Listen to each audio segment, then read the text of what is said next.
에, 성을 이렇게 재건할 때 주변에 있던 그런 리더들이 온갖 방해 작동을 얼마나 심하게 했는가가 앞에서도 있었지만 6장에 보면 참 얼마나 그 난관을 많이 겪었는지 이런 부분들이 이제 소개가 되고 있어요.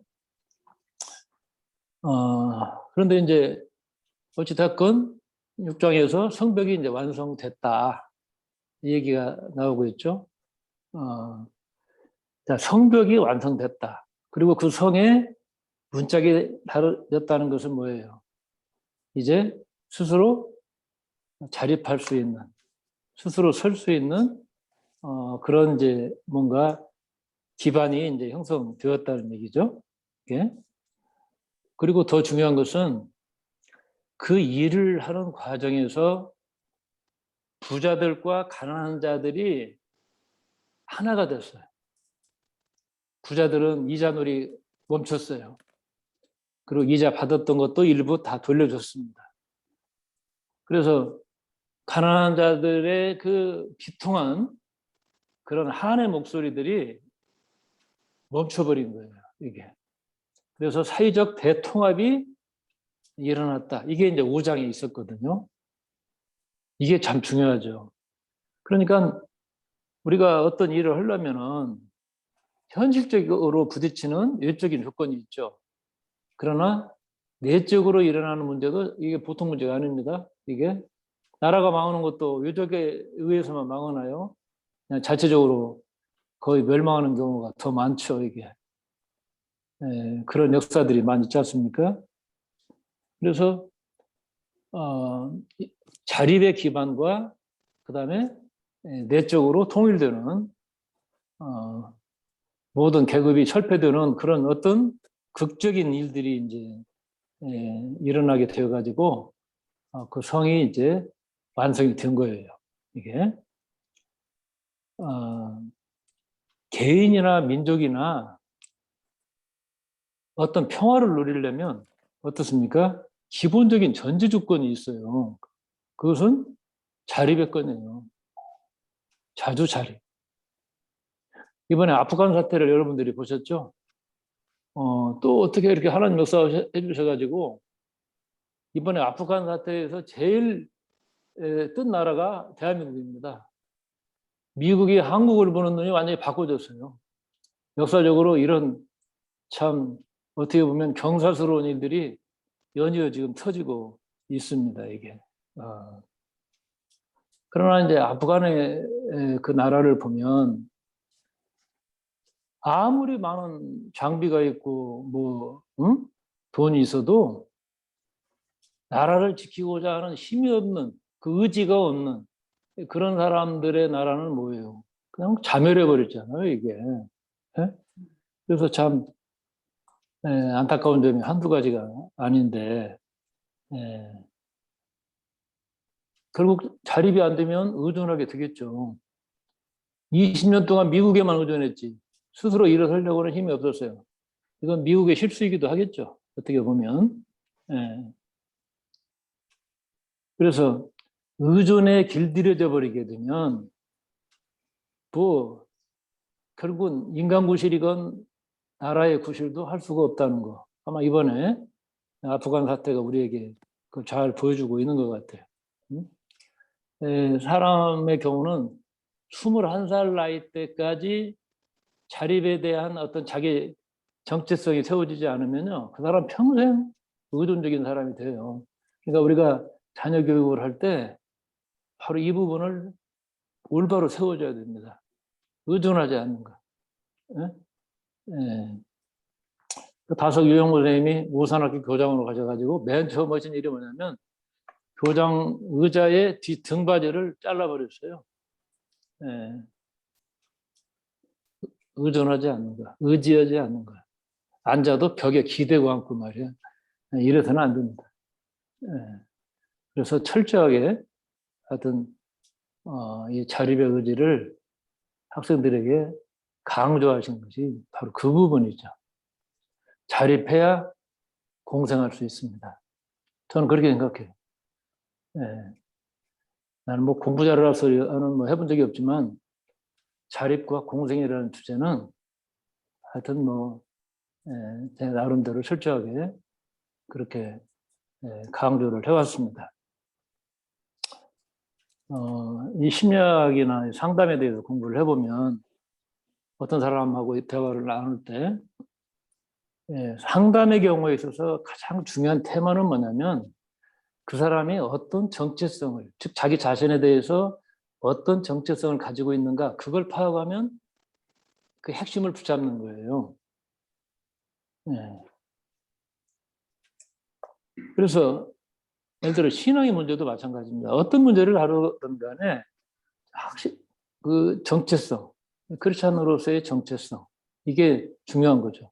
가장이면 가장으로서의 정체성을 어떻게 저 사람이 인식하고 있는가 이걸 보면 그 사람의 문제가 딱 정리가 돼요. 이게. 그래서 상담은 그 존재에 대한 자기 정체성 그걸 파악하고 그걸 명확하게 인식하게 해주는 것이 핵심이라고 그런다면 요즘도 심리치료를 많이 하죠. 심리치료는 그 사람이 갈등하고 있는, 내적으로 갈등하고 있는 그 문제를 이해하고 그걸 넘어설 수 있도록 도와주는 방법이죠. 그러니까 이 심리 상담하고 심리 치유는 포커스가 다른 거죠. 이게. 그러면 우리가 인간으로서 이렇게 살아가는 거, 그리스도인으로서 살아가면서 중요하게 생각해야 될 그 첫 단추가 뭐냐면 내가 나라고 하는 사실을 자각하는 거예요. 내가 누구인가? 내가 무슨 무슨 성씨에 무슨 공파? 이것도 물론 우리가 살아가면서 가질 수 있는 하나의 방편이지만 궁극적으로는 내가 하나님의 자식이라고 하는 거. 그걸 명확하게 인식하고 살아가는 게 굉장히 중요한 거예요. 이게. 그래서 내가 나라고 하는 거 명확하게 깨닫고 내가 나답게 살아가는 거예요. 내가 그리스도이면 그리스도인답게 살면 되겠죠. 이게. 내가 감 나오라면 좋은 감이 열리면 돼요. 그 이상 뭘 바라겠어요.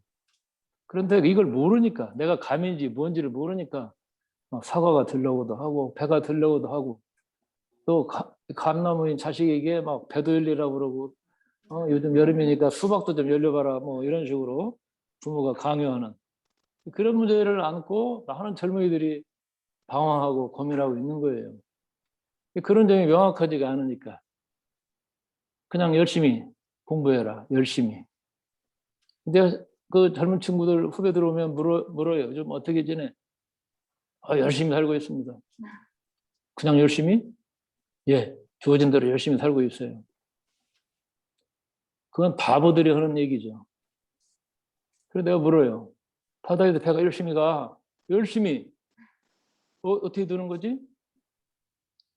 항구에 가만히 그냥 놔두는 것만도 모든 거 아니야, 이게? 그냥 열심히. 이렇게 인생을 맹목적으로 하는 거예요. 그건 뭐냐? 나라고 하는 존재에 대한 정체성이 없는 거예요. 그 정체성을 알았다면 자기 소명을 깨닫겠죠, 이게. 그래서, 그 맹목적인 열심. 나라고 하는 존재의 배가 영국을 가는 건지, 부산을 가는 건지, 일본을 가는 건지, 목표가 분명해야죠. 의도가 분명하고 그 일에 열심히 간다면 그 열심은 보람 있는 열심이 돼. 근데 그게 없으면 뭐 꽝이지 이게. 그래서 자기 정체성의 문제에 대해서 굉장히 중요하게 다뤄야 돼요. 예수님의 가르침, 특히 요한복음에서 우리가 읽어왔죠. 예수님은 자기 자신에 대해서 에고에임이라는 표현을 즐겨 썼어요. 빌라도의 재판을 받을 때도 네가 뭐 왕이냐 메시아냐 콩이냐 팥이냐 에고에임이 그냥 나는 나야. 그렇죠? 또 하나님의 이름이 뭐였어요? 모세에게 I am that I am. 나는 나다. 그 무엇이 아니야. 그런 것처럼 그 무엇을 나로 알고 살아가는 그 노예 생활하는 그 사람들을 너는 가서 해방시켜라. 이거 아닙니까, 이게? 그러니까 성서의 정신이 뭐예요? 우리가 하나님을 만난 사람들은 그 무엇을 나로 생각하지 않아요. 사장이 나고 뭐 목사가 나고 그 어떤 딱지들이 나라고 생각하지 않는 그 중력으로부터 벗어난 그런 삶을 살아가는 거죠. 내가 예수님을 통해서 알게 된 것은 나는 그 무엇이 되려고 하지 않고 나는 정말 내 자신이 되어야 되겠구나. 그 깨달은 거예요. 그 가르침이 얼마나 중요합니까? 그걸 깨닫고 나니까 예를 들어 내 인생의 기준을 나는 100점에 맞추지 않아야 되겠구나라는 것을 알게 됐어요. 그래서 내가 수련할 때마다 물어보잖아요. 이게 어때요? 본인 자신한테 점수를 준다면, 인생 점수를 준다면 지금 몇 점으로 사셔? 50점. 50점. 네. 또 어디 짝꿍? 몇 점? 응? 그냥 올라운드로 얘기해봐요. 응? 50점? 아니 사방님이 50점이라고 얘기한다고 나도 50점이? 그렇게 밸런스 맞추려고 할 필요 없어요. 양심 고백 해봐요. 몇 점? 50점도 많이 준 거예요? 어디 저기 오늘 처음 오셨지?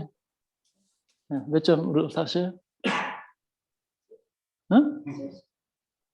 70점. 70점. 70점. 여기 저쪽에. 네. 65점.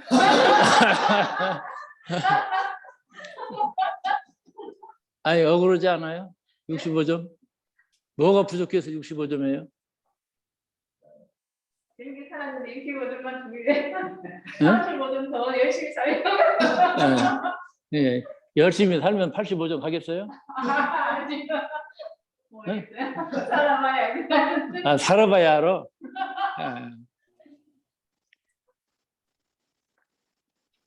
이렇게 50점부터 시작해서 뭐 65점, 70점이라고 하는 점수는 그렇게 말하는 분들의 무의식에서 나온 점수란 말이에요. 응?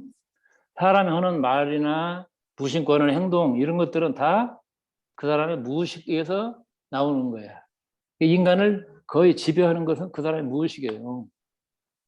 그러면 어떤 무의식에서 나온 거예요? 어려서부터 100점이라는 기준으로 살았잖아.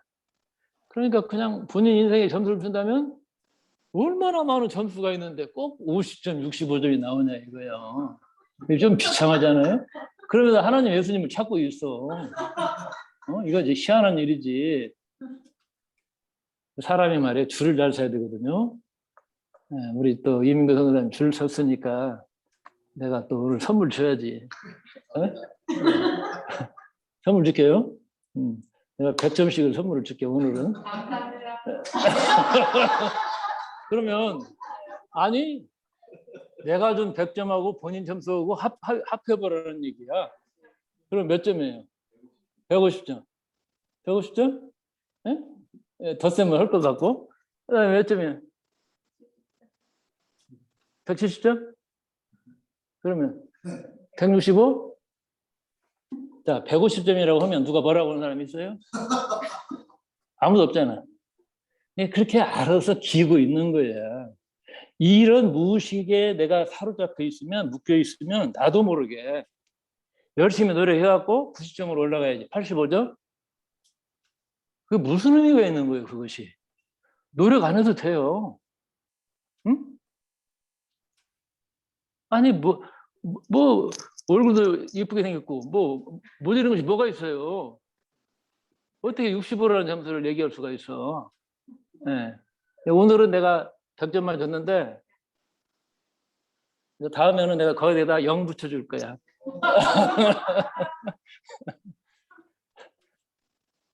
우리가 하나님을 믿는다는 것은 내 안에 있는 그 사슬들을 끊는 거야, 이게. 거기에 매이지 말라는 거예요.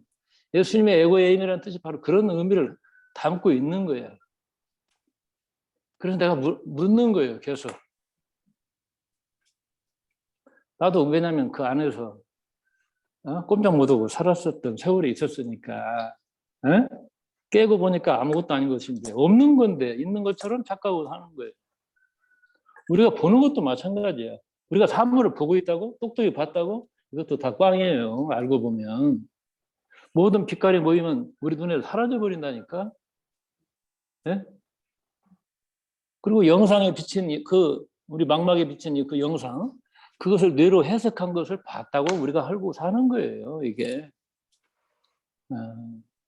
그래서 81개의 차원, 옥타브 가운데 한 옥타브를 우리가 이 지구라고 하는 공간에서 경험하고 있는 건데 이게 참 안타까운 거지, 사실은. 그러고 있다는 사실 자체를 모른다는 것은요, 이게.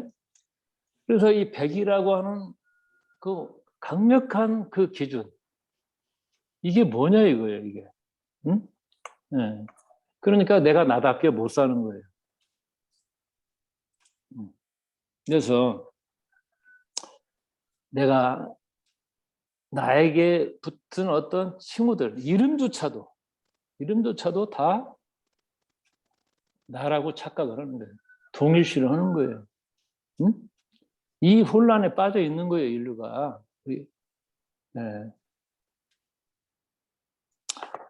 자, 그래서 나는 항상 부족하고 무언가 채워줘야 되고 이 결핍의식. 네. 그러기 위해서 나는 무지 노력을 해야 되는데 그렇게 노력을 하지 못하고 있는 나 자신은 또 자책을 해요. 그래서 사람들이 100이라는 기준 안에서 자기를 꽁꽁 묶어놓고 사는 사람들의 특징이 뭐냐면 엄청난 죄의식에 시달린다는 거예요. 그런 사실을 예수님께서 끊으러 오셨는데도 아직도 이게 예배당 안에서 그런 일들이 벌어지고 있어요. 제가 이 산에서 22년을 살았어요. 참 감사하게도 자연을 내가 마음껏 누리고 살 수 있도록 그런 삶을 난 살고 있어. 자, 보세요. 참나무는 참나무야. 소나무는 소나무잖아요. 참나무는 참나무로서 아름다운 모습이 있고, 화력서로서. 소나무는 소나무로서의 참 아름다운 점이 있잖아요, 이게. 예. 그러면 소나무는 소나무로서 완전하고, 참나무는 참나무로서 완전한 거예요. 왜? 모든 존재들은 나로서 존재하고 있으니까. 참나무가 소나무 되려고 노력합니까? 그런 거 없잖아요, 이게. 예를 들어, 엉겅퀴. 제가 엉겅퀴를 참 좋아하는데, 민들레, 예? 무슨 뭐 인동초. 다 그 존재는 존재의 방식으로 아름다울 뿐이에요. 완벽해요. 완전하다고요. 그런데 어떤 사람들은 화원에서 돈을 주고 산 꽃만이 꽃이라고는 생각을 갖고 있어. 장미하고 백합하고 국화? 이런 거 아니면 꽃도 아닌 거야. 엉겅퀴가 무슨 꽃이네. 이렇게 얘기하는 사람도 있다니까, 실제로.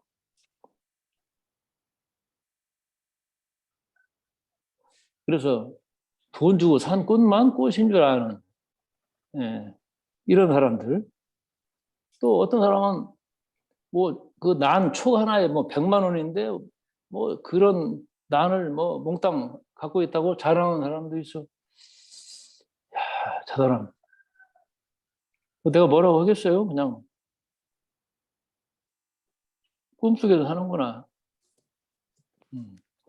나는 난일 뿐인데. 그러죠? 그러면 그 사람은 난만 그렇게 보겠어요? 돈 주고 비싸게 팔을 수 있는 것이 아니라면 그 뭐 난도 아니라고 이렇게 한마디로 잘라 얘기하는 그 사람이 사람을 볼 때 저 사람 장애인이니까 저 사람은 가난한 사람이니까 저 사람은 가방끈이 짧으니까 하고 인간 무시하는 사람이에요.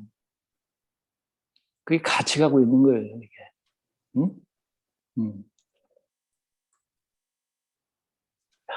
한겨울 겨울에 내리는 어마어마한 눈송이들이 하나하나가 결정체가 다 다르다니까, 이게. 그래서 하나님의 세계는 일체가 완전한 거예요. 일체가. 일체가 아름답잖아요. 그런데 이제 비교하기 시작하는 거예요. 사람들은. 예. 돌보다는 금보다는 다이아몬드가 더 비싸니까 더 귀한 거고 가치가 있고, 돌은 하찮은 것이니까. 이렇게 보고 있죠. 그러나 우리 그리스도인들은 그런 눈에서 눈의 비늘이 좀 떨어져야 돼. 돌은 돌이잖아요. 금은 금이고, 다이아몬드는 다이아몬드거든. 근데 그 존재를 그 존재로서 보지 못하면 비교하기 시작하고, 비교하는 사람들은 사람조차도 그렇게 비교하고, 더 중요한 거 자기 자신을 그렇게 비교해가지고 열등의식이 떨어지거나 뭐 잘났다고 또 자만하고 그런 모습들을 많이 보잖아요. 그 환상에 다 빠져서 예, 그렇게 살고 있죠, 다들. 그래서 자기보다 잘난 사람 보면 열등의식에 떨어지고, 또 뭡니까? 못난 사람 보면은 또 무시하고 말이야. 뭐 이런 거죠, 이게. 예. 자, 인간의 생각으로 뭔가 자기 제안을 하는 그런 의식으로 보면 이 세상이 정말 국민들을 개돼지라고 표현하는 그런 공무원들이 나오고 그러는 것이죠, 이게. 응? 네.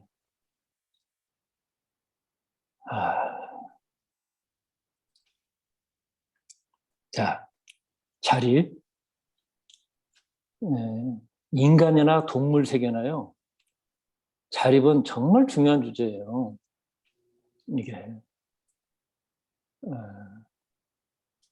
우리나라도 아직까지도 미국으로부터 지금 거의 이제 떨어질 때가 되긴 됐지만, 자주국방도 못 오고 있고, 전시 작전권도 갖고 있지는 못해요. 곧 돌아오겠죠. 아마 이번에 우리나라의 기운이 좀 바꿔지면서 가까운 시일에 될 것 같습니다. 또 우리나라가 뭐 정말 깜짝 놀랄 만한 무기들을 그동안 숨어서 열심히 연습해가지고 지금 드러내놓고 있습니다. 이게. 대단한 나라가 될 것 같아요. 이게. 자, 내가 나인 것을 자각한 사람들은요, 그 사람들이 진정으로 자립한 인생을 살 수가 있습니다. 누구한테 거지처럼 얻어먹으려고 하고 의존하려고 하지 않습니다. 그리고 그런 사람들은 자기 자신을 정말로 사랑할 줄 아는 사람이라고 생각이 돼요. 나 자신을 사랑하는 사람이 창조적인 인생을 살 수 있고 아이디어가 떠오르지 않겠어요? 틈만 있으면 얻어먹으려고 하는 사람이 그 사람 머리에서 뭐가 나오겠어요? 그건 재능하고 아무 상관없어요. 의식의 첫 단추가 좀 잘못 채워진 거죠, 이게. 예. 자립할 수 있는 사람이 이웃을 사랑할 수가 있고, 또 뭔가 이 물살을 거슬러 올라가는 물고기처럼 살 수가 있죠. 이 자연계를 움직이는, 인간을 움직이는 에너지의 법칙을 저는 이 데카그램 도형으로 표현을 했는데, 내가 살아가는 삶의 목표가요, 거슬러 올라가는데 길이 있어요. 이 뒤에 패러글라이딩장에서 패러가 뜰 때 뒤에서 바람 불으면 뜰 수가 없어. 내가 물어보거든. 패러 뜨려면 뒤에서 불어야 돼, 앞에서 불어야 돼. 뒤에서 불어야 앞으로 갈 수 있다라고 얘기하는 사람이 생각보다 많아. 3분의 2는 그렇게 얘기해. 그런데 앞에서 바람 불 때 앞으로 치고 나가야 하늘을 나를 수가 있어요. 죽은 물고기는 그냥 떠내려가는 거예요. 의존적인 사람은 떠내려가는 인생을 사는 거예요. 그러나 내가 어떤 고난의 바람이 들어오건 무슨 바람이 들어오든 간에 뚫고 나가려고 그렇게 나가는 사람은 비상할 수가 있단 말이에요. 이게 인간의 또 자연의 법칙입니다. 그러니까 성경은 말씀하잖아요. 고난에 대해서 두려울 거 없다. 하나님께서는 감당할 만한 시험에는 주시지 않는다. 그러니까 그걸 배움의 기회로 알고 내 날개에 힘을 푹 돋아주기 위해서, 나를 떠오르게 하기 위해서 불어오는 바람으로 알고 부딪히고 나가는 그런 마음의 자세가 필요해. 그렇지 않아요? 자, 여기 이제 이 성벽을 완성하기 위해서 끝까지 정말 이렇게 엄청난 노력을 하는 못된 인간들이 있는데 그 제일 일 주동자가 뭐예요? 사마리아의 총독이었던 산발랏이라는 사람이 있어요. 그리고 그 밑에 하수인인 도비아라고 하는 인물이 등장하는데 이 사람에 대해서 좀 들여다보니까 이 바벨론의 언어로 이 산발랏이라고 하는 말이 이 사누발리트라고 또는 시누발리트라고 그렇게 되어 있더라고요. 근데 이 바벨론어로 신이라고 하는 말은 달이라는 뜻이고 산으로 보면은 쏜 태양이에요. 그리고 이 발리트라고 하는 말이 생명을 주었다라는 뜻이니까 태양과 달이 생명을 준 사람이라는 뜻이야. 그러면 이게 무슨 얘기예요? 그 사람의 족보가 어떤 사람이냐면 이 태양신과 달의 신을 섬기는 사람들이었구나 알 수 있잖아요. 아니 태양이나 달이라는 게 뭐예요? 하나님의 피조물이잖아요. 피조물. 어? 뭐 바위가 됐건 뭐가 됐건 다 피조물인데 그걸 신으로 하나님으로 섬기는 사람들의 그 가문에서 태어난 사람이다라는 걸 알 수가 있잖아요. 이게. 그래서 뭐라 그럴까?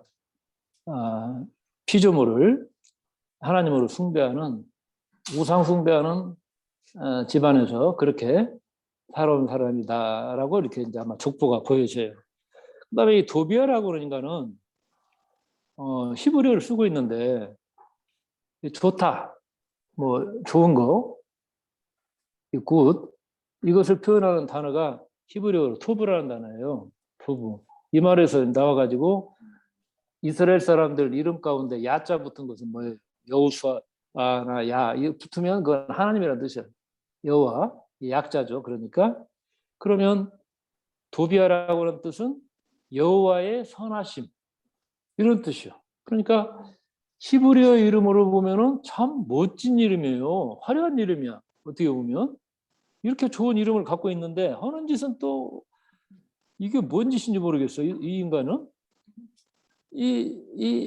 또 족보가 이스라엘 사람이 아니에요. 이 사람이 암몬족이에요. 암몬족. 그 레바논에 가면은 페트라 그 일대가 다 암몬입니다.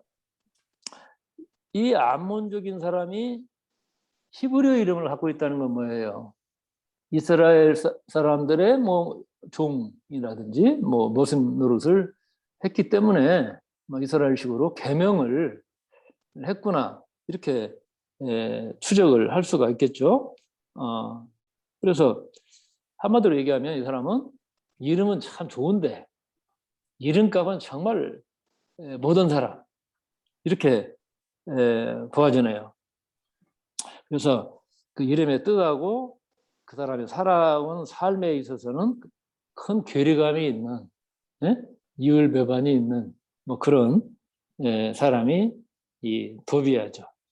이 두 인간이 작당을 해가지고 이제 성 쌓는 일을 방해를 하는데 처음에는 조롱을 하고 심리전을 한 거죠. 그 다음에 그것이 안 되니까 무력 시위를 했어요. 무력 시위하고도 안 되니까 이제 암살을 하려고 모의를 하는 거예요. 어디로 와라. 그러면 국경 넘어요, 거기가. 그러면 거기서 죽여버리면 그 어떻게 하겠어? 꼼짝없이 죽는 거죠.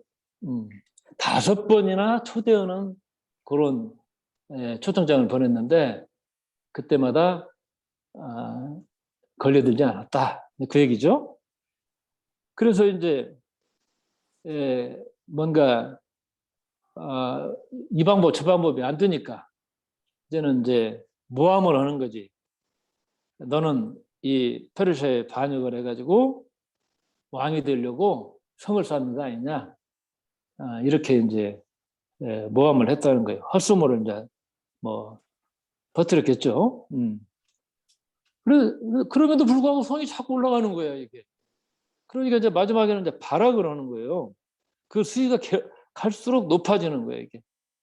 이걸 보면 내가 선하게 산다고, 의롭게 산다고 어려운 일이 없는가요? 절대 그렇지 않습니다. 어렵게 살려고 하기 때문에 찾아오는 고난이 더 무난하게 그냥 적당히 맞춰서 사는 사람보다도 더 힘든 인생이 많은 겁니다. 시대마다. 일제시대 때도 그랬고, 뭐, 어느 시대 때들 그렇지 않겠어요? 이게? 거짓말만 하는 놈들 집단 속에서 진실한 말을 하는 사람이 가장 무서운 거예요, 이게. 예수님이 왜 십자가 왜 달립니까? 진실하기 때문에 그런 거 아니에요, 이게? 그러니까 이런 일들을 이상하게 생각하지 말라. 이런 말씀을 예수님께서도 하셨고, 많은 성서의 말씀이, 성서의 인물들이 우리들에게 보여주는 거예요. 느헤미야가 백성들을 위해서 정말 목숨 던져서, 헌신하고 봉사하고 월급도 안 받고 열심히 일하는 사람 아닙니까? 그러나 그러면 그럴수록 그를 죽이려고, 끌어내리려고 하는 세력들이 더 열심히 활동을 했었다. 이게 이제 6장에서 볼 수 있는 그런 내용입니다. 그때마다 어려운 일이 처할 때마다 아까 황장님께서 언더라인을 그어주셨는데 하나님께 지혜를 구하는 하나님의 능력을 구하는 그런 모습을 느헤미야가 보여주고 있죠. 우리가 5장에서도 마지막 절이 뭡니까? 느헤미야의 기도죠. 그래서 느헤미야는 어떤 한 단락단락마다 나는 이렇게 기도했다 하는 내용이 꼭 거기에 등장을 합니다. 그래서 그 간교한 그 모략과 중상과 뭔가 죽이려고 하는 그런 어려움들을 극복을 했다 이런 내용인데요. 6장에 우리가 한 가지 더 들여다봐야 될 것이 뭐냐면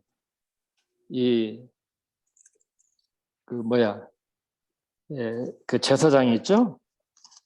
응? 스마야, 이 스마야.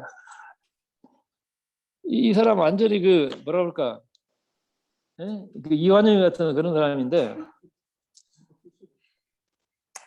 내가 감탄했다니까. 이야, 어떻게 이런 수도 썼을까? 나 같으면 넘어갔을 것 같아. 이 산발랏이요. 온갖 방법을 해도 안 되니까 느헤미야의 측근인 제사장을 이제 매수를 한 거예요. 매수를 해가지고 아픈 척 좀 해라. 응? 내가 뭔가 좀 밖으로 나갈 수 없는 그런 상태라서 못 나가는데 좀 와달라 해서 느헤미야를 불렀어요.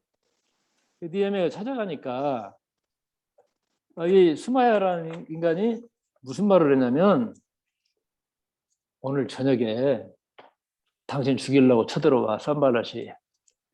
그러니까 성소로 피신해. 그럼 안전하잖아. 이렇게 얘기를 한 거예요. 응? 그럴듯하잖아요. 제사장이 뭐 기도에 응답을 받았다고 하는 식으로 하면서 이렇게 이제 빨리 피하라고 그러니까.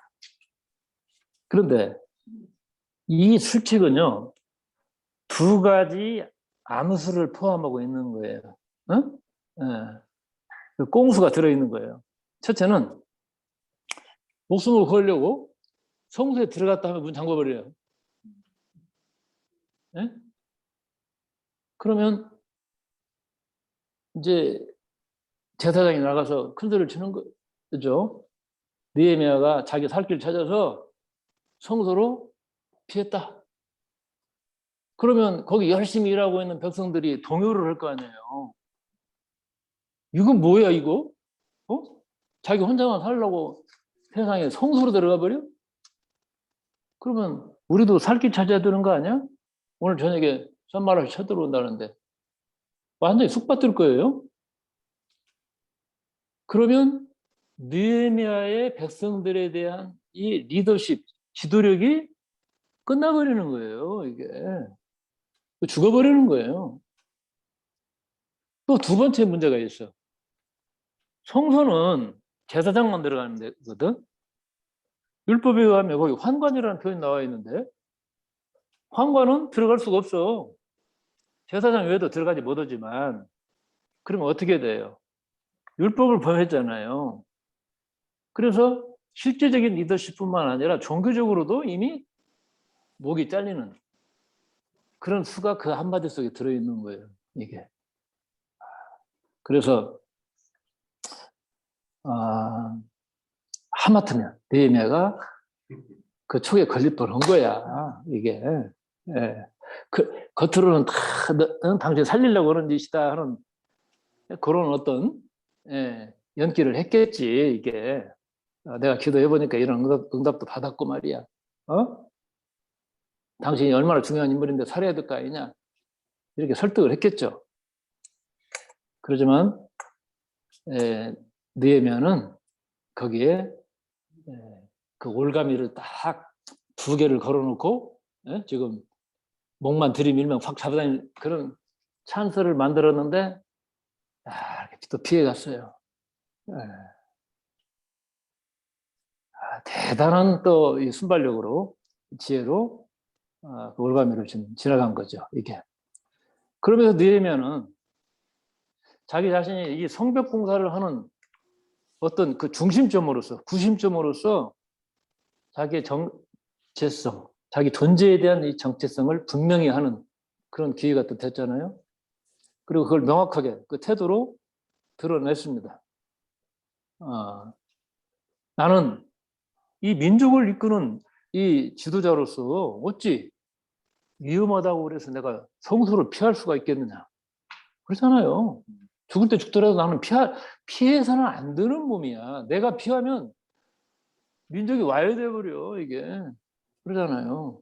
그리고 들어갈 수도 없는 데다가 왜 나를 들어가라고 하는가. 이거 수상하다. 아마 매수가 된 모양이다. 이렇게 간파를 했던 것 같아요. 그러니까 가까운 참모 역할을 해왔던 사람이 배신을 한 거죠. 이게. 그래서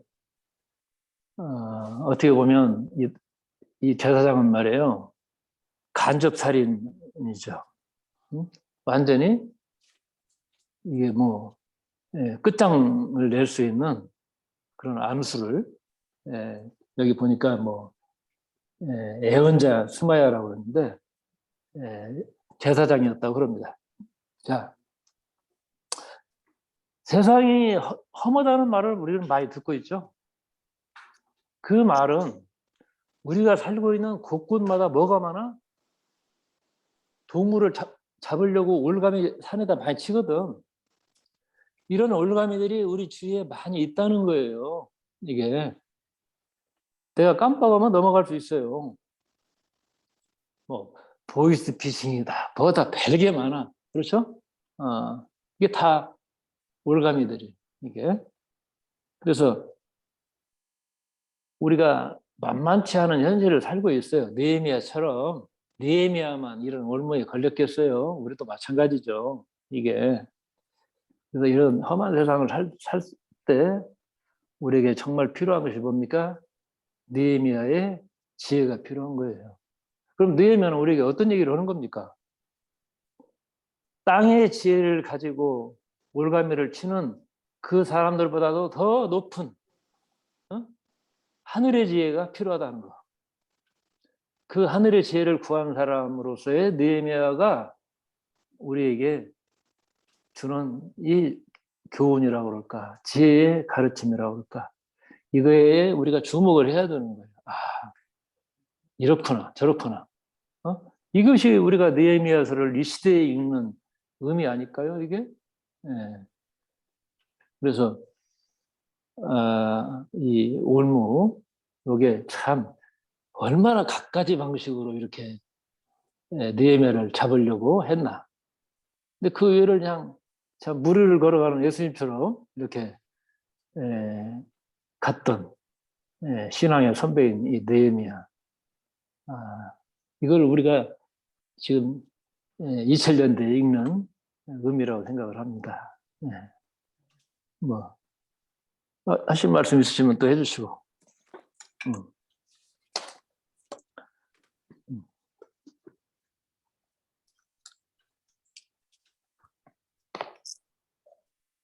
우리 찬송 한 장 풀까요? 595장입니다. 595장.